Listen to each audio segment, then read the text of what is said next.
घेतलाच नाही तर प्रत्येक मोर्चामध्ये बंजारा समाज हा तांड्यावरच्या वेदनांचे नेतृत्व करत आहे, कुठल्या एका व्यक्तीचं नेतृत्व करत नाही। आणि त्या वेदनांची दखल इथल्या व्यवस्थेला, इथल्या सरकारला, राज्य सरकार असो की केंद्र सरकार असो, त्याला याची दखल घ्यावीच लागेल।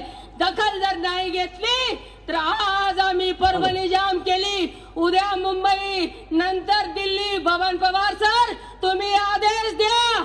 असे बी ओबीसीच्या याच्या आंदोलनामध्ये माझ्यावर गुन्हे दाखल होते, काल परवाच वापस झालेत। तुम्ही फक्त आदेश द्या, आणखी या समाजासाठी 10 गुन्हे दाखल करून घ्यायला मी तयार आहे।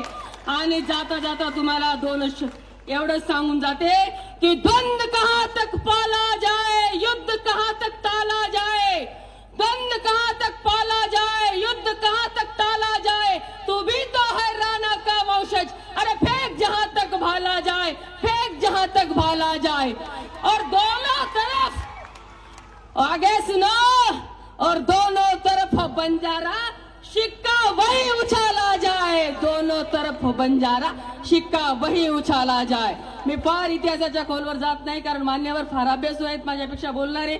मी ऍडव्होकेट आहे, पण मी आता इथं ऍडव्होकेट नाहीये, इथं मी ऊसतोड कामगार म्हणून आलेले आहे। मी रामापूर तांड्याचा एक सामान्य नागरिक म्हणून आलेले आहे।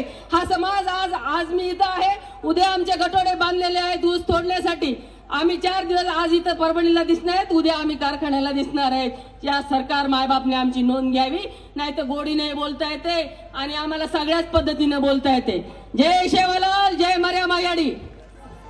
धन्यवाद।